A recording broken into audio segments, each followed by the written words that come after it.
히말라얀 450 국내 최초 공개의 모습. 히말라얀 450은 과연 어떤 바이크인가? 안녕하세요, 바리입니다. 오늘은 야마하의 R3를 타고 경상남도 합천군 대병면을 달리고 있습니다. 얼마 전에 더트앤파크라는 곳에서 히말라얀 트레이스라는 행사를 했습니다. 이 행사는 매년 11월 초쯤에 로엔필드에서 개최하는 행사로 어드벤처 바이크들을 위한 오프로드 바이크들 경기하고 노는 행사인데, 여기서 갑자기 히말라얀 450을 공개했습니다. 여기서 히말라얀 450이 공개될 거라는 이야기도 없이 갑자기 공개된 것이라서 영상도 좀 많이 없는데, 제가 다른 분들이 찍어 오신 영상을 좀 보여드릴게요. 첫 번째 영상은 레인츄님의 영상입니다.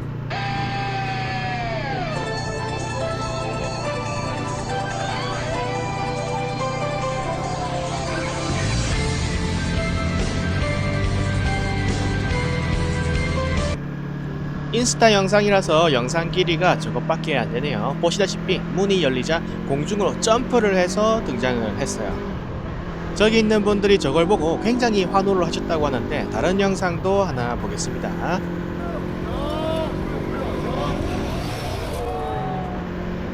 본 영상은 유튜버이신 거북이 크루즈님의 영상입니다. 보시다시피 이렇게 히말라얀 트레이스를 즐기러 오신 분들 앞에 공중 점프를 하면서 등장을 했습니다. 사실 히말라얀 450이 해외에서는 이미 작년에 공개가 되었죠. 2023년 11월 7일 국제 모터사이클 행사인 에이크마에서 히말라얀 450을 공개를 했고, 인도, 유럽 등에서는 이미 활발히 판매가 진행되고 있습니다. 국내에도 인증차 등이 몇 대가 이미 들어왔었죠. 하남 로얄필드에서는 정비를 받으러 가신 분이 트럭에 실려있는 히말라얀 450을 보고 촬영을 해서 커뮤니티에 올린 적도 있습니다. 이때 샷건 650이랑 히말라얀 450이 같이 서 있었는데, 왼쪽에 하얀색이 히말라얀 450이고 오른쪽 검은 애가 샷건 650이에요. 샷건도 650cc인 애라서 결코 덩치가 작지 않은 편인데, 왼쪽에 히말라얀 450이 생각보다 더 크죠. 오히려 샷건보다 더 큰 육중한 보디를 보여주고 있습니다. 좀 더 큰 사진으로 보면 더욱 확실하게 샷건과 히말라얀 450의 차이가 보이죠. 샷건 650이 덩치가 인터셉터나 슈퍼 메테오 정도 급은 되거든요. 미들급 650cc 엔진에 쌍발 머플러를 달고 있어서 빵이 약간 좀 있는 편인데, 그보다 배기량이 작은 히말라얀 450이 오히려 샷건 650보다 더 빵이 큰 모습을 보여주고 있다. 이 점은 굉장히 의외인 것 같습니다. 이 모델은 2016년에 첫 출시되었다가 단종이 된 히말라얀 411의 후속기입니다. 히말라얀 411이 솔직히 까고 말해서 디자인은 정말 이뻤는데 단종이 되어서 참 아쉬운 부분이 있어요. 히말라얀 411은 공냉식의 단기통 엔진이었는데 최대 마력이 24.5마력 정도였습니다. 그런데 이번에 후속기로 나오는 히말라얀 450은 공냉이 아니라 순행식으로 바뀌었죠. 겨우 39마력 정도 차이가 날 뿐인데, 기존 411은 24.5마력이었고 새로 나온 히말라얀 450은 41마력으로 무려 16.5마력이 향상되었습니다. 어느 정도의 차이냐면, 히말라얀 411은 한참 동안 당기고 있어야 겨우 시속 130을 넘겼었는데, 히말라얀 450은 금방 시속 140에 수월하게 도달한다고 하더라고요. 히말라얀 411 때 많은 사람들이 출력이 좀 아쉽다고 해서 새로 제작한 쉐르파 450이라는 순행 단기통 엔진을 장착한 덕분에 출력과 토크가 많이 늘어났습니다. 여러분, 그런데 쉐르파가 무슨 뜻인지 혹시 아시나요? 아마 아시는 분이 이미 많이 계실 텐데, 바로 히말라얀 산맥에서 등산객들을 도와 무거운 짐을 지고 산맥을 오르는 현지민 분들을 말합니다. 이분들이 빠르게 뛰신다거나 이동 속도가 빠른 건 아니지만 묵묵히 성실하게 그리고 지치지 않고 그 가파른 히말라얀 산맥을 눈길을 걸어 오르시죠. 히말라얀 450의 쉐르파 450 엔진도 이 쉐르파 분들과 비슷한 특징을 가지고 있습니다. 빠르지는 않지만 힘이 좋고 저 RPM에서 90%의 토크를 발휘할 수 있는 그런 엔진입니다. 저 RPM인 3000rpm에서 최대 토크의 90%를 발휘하는 저중속대의 파워를 강화한 바이크로 비포장 도로나 산악의 험지를 주파하기 좋은 값으로 세팅이 되어 있어요. 와, 여러분 앞에 보이십니까? 경치가 죽이네요.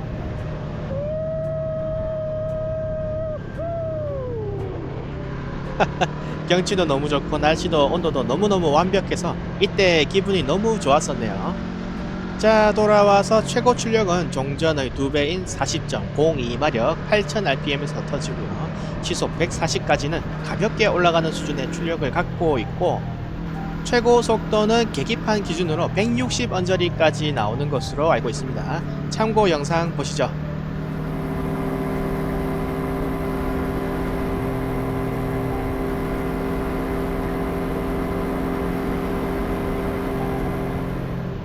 이런 느낌으로 145까지는 속도가 빠르게 올라가는데 그 뒤로는 조금씩 서서히 올라가서 시속 160까지 올라가는 바이크이며, 앞서 제가 쉐르파 얘기를 했듯이 힘이 좋지만 크게 빠르지는 않은 그런 바이크입니다. 히말라얀 411을 두고 제가 당나귀라고 이야기를 자주 했었는데요. 히말라얀 450도 시속 160까지는 나와서 당나귀라고 말하기도 이제 못하지만 어느 정도는 진말 같은 특성을 가지고 있다고 말할 수 있겠네요. 힘은 강력하지만 최고 속도는 그렇게 빠르지 않은 트럭 같은 녀석인 거죠. 그렇게 이해하시면 되실 것 같고, 때문에 모토 캠핑이나 어드벤처용으로 딱 적합한 겁니다. 또한 슬리퍼 클러치를 장착해서 장시간 주행에도 조작이 수월하고요. 급격한 기어 변속에도 백토크가 매우 적어서 주행감 피로감이 적습니다. 또한 키가 큰 사람도 작은 사람도 쉽게 탈 수 있도록 시트 높이를 20mm 범위에서 올리고 내리고 하는 게 가능합니다. 순정 시트가 위로 올리고 내리고 해서 20mm를 높이고 낮추고 하는 게 가능하고요. 그에 더해서 순정으로 로우 라이더를 위한 로우 시트가 옵션으로 나오기 때문에 이거를 달면 키가 160대인 사람들도 큰 어려움 없이 히말라야 450을 탈 수가 있다고 합니다. 이건 어찌 보면 저같이 작은 사람들에겐 혁명이죠. 제가 남자치곤 작은 키인 163cm의 작은 키라서 그동안 CRF 등을 포함한 다수의 어드벤처 바이크를 시트고 문제로 타기가 되게 힘들었는데요. 히말라얀 450은 시트고를 최저 805mm에서 최고 845mm까지 높이고 내리고 하는 게 가능하다고 하기 때문에 키가 큰 사람도 키가 작은 사람도 조절해 가면서 편하게 탈 수 있을 것 같습니다. 굉장히 아름다운 시트고 관련 소식이었고요. 험지에서도 안정적인 주행을 이어나갈 수 있도록 프론트 서스펜션은 쇼와사의 업사이드 다운 텔레스코픽 포크를 적용해서 굉장히 훌륭한 승차감을 보여주고, 포크의 내구성도 일제답게 아주 뛰어나다고 하네요. 요즘 로얄엔필드가 히말라얀 450도 그렇고 샷건 650도 그렇고 베어 650까지 전부 프론트 포크에 쇼와 제품을 넣고 있는 걸 보니까 굉장히 쇼와 제품이 마음에 드는가 봅니다. 그리고 등화류도 히말라얀 411 때는 벌브 타입이 들어가서 주황색 헤드라이트 불빛이 나왔었는데, 히말라얀 450부터는 리어등, 전조등, 방향 지시등까지 모두 LED 등이 들어가서 빛의 세기도 강해지고 내구성도 좋아지고 전력의 소모량도 대폭 감소가 되었습니다. 생각해보면 인터셉터랑 컨티넨탈 GT도 23년식부터는 전부 LED 등으로 교체가 되었죠.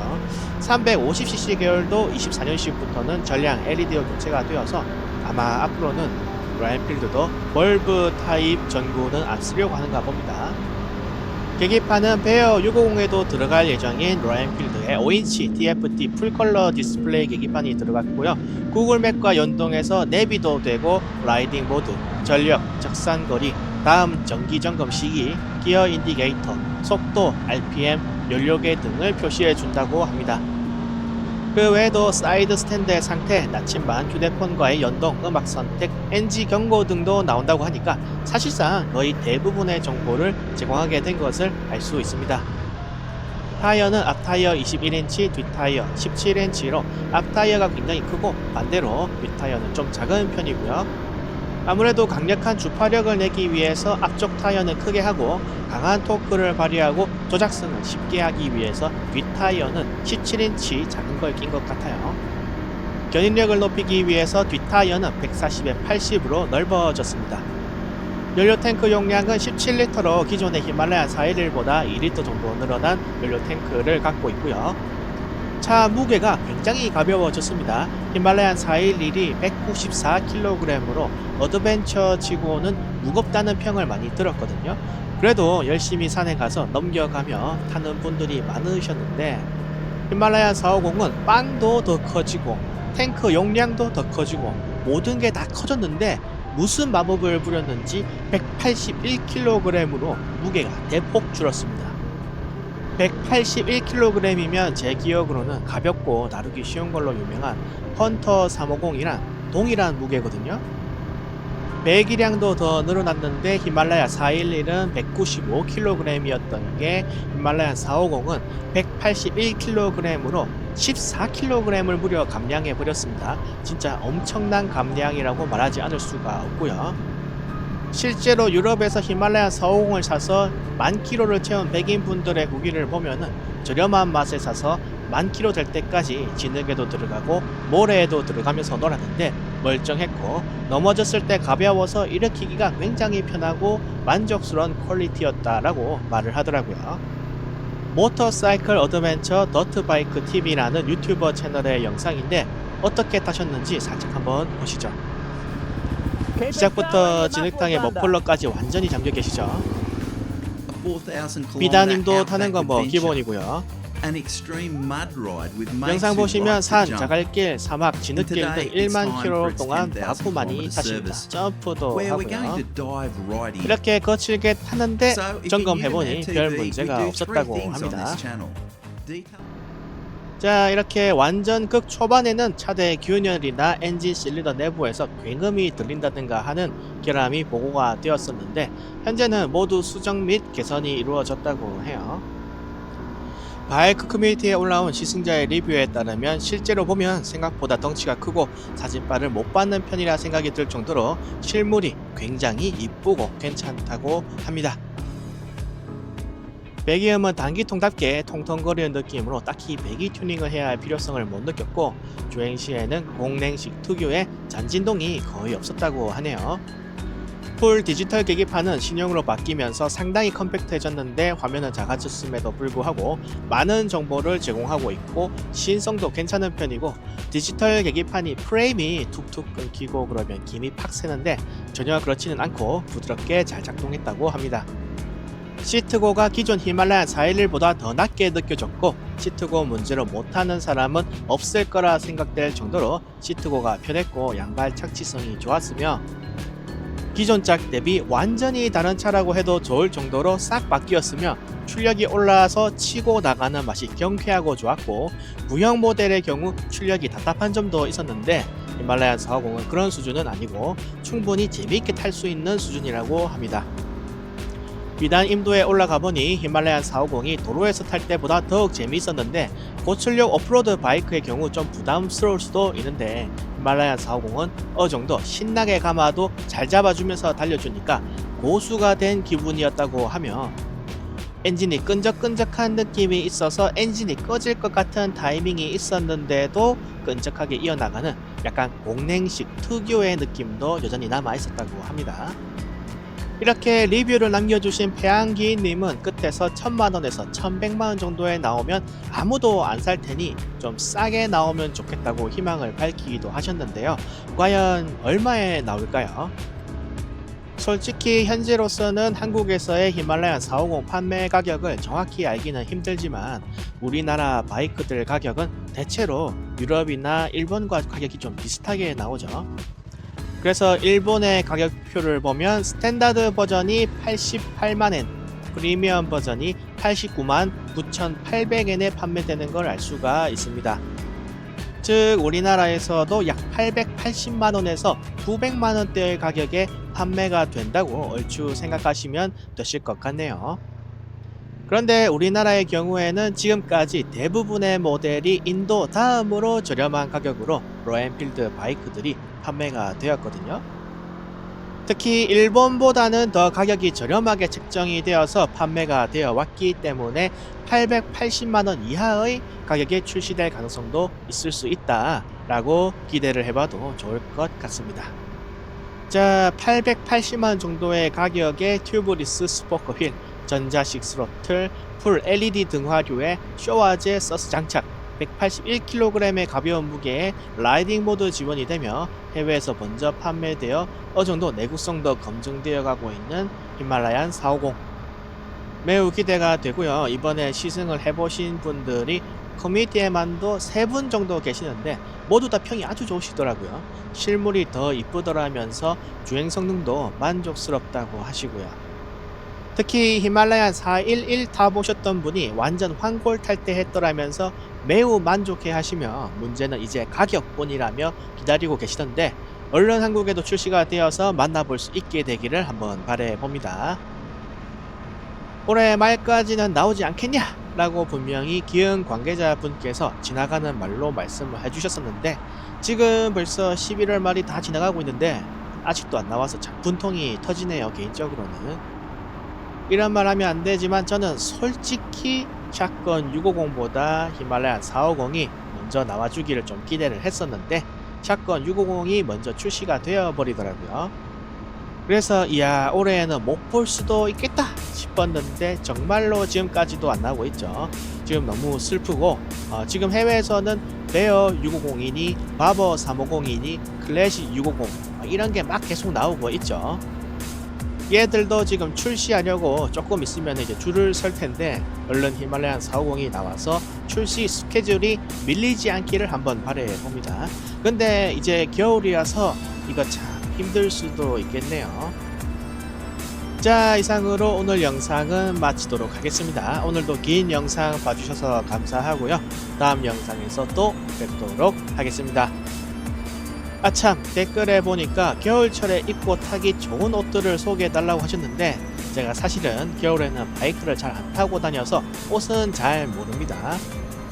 굳이 제가 입고 다니는 걸 설명해 드리자면 저는 스즈키 우주복도 자주 입고요.